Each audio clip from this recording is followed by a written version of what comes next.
Na mtazamaji, hujambo na karibu. Jina langu ni Sam Amani, mwenzangu kwa lugha ishara ni Meresha Witi. Karibu.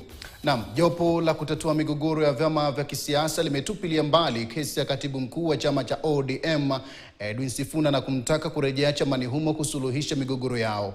Kulingana na jopo hilo, Sifuna alikosa kutumia nafasi zote zilizotolewa na chama hicho ili kusuluhisha migogoro yao. Hata hivyo, ni afueni kwa Sifuna kwa sasa baada ya jopo hilo akutaka ajenda ya kumuondoa kutoorodheshwa kwenye mkutano maalum wa wajumbe wa chama cha ODM utakaofanyika kesho Ijumaa.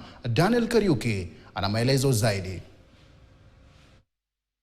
Uamuzi uliosubiriwa kwa hamu na pande zote mbili zinazozozana chamani ODM, jopo linalokabiliana na migogoro ya vyama vya kisiasa PPDT lilitangaza kuwa mgogoro huu ambao ni kuhusiana na kuondolewa kwa Edwin Sifuna kama katibu mkuu wa chama cha ODM haukuwa umesuluhishwa na chama, wakisema ni kinukuu, mipangilio yote ya chama kusuluhisha migogoro haikuzingatiwa kabla ya uamuzi wa mwisho kumuondoa Edwin Sifuna kama katibu mkuu, mwisho wa nukuu. Jopo pia lilitupilia mbali kesi hiyo ya kumuondoa Sifuna likisema kuwa halikuwa na mamlaka kushughulikia kesi hiyo.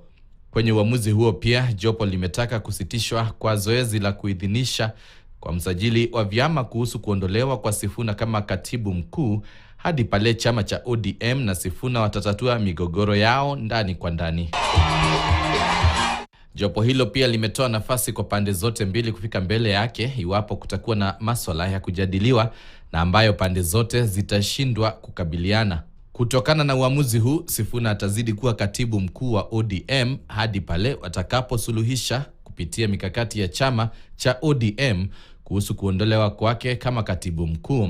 Hata hivyo, jopo limetoa uamuzi kuwa mkutano maalum wa wajumbe uliopania kufanyika Ijumaa kuendelea bila tashwishi kama ulivyoratibiwa.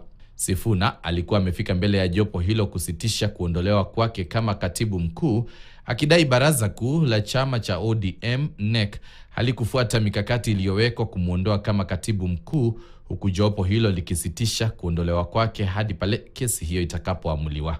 Daniel Kariuki, KTN. Na tusonge mbele mtazamaji.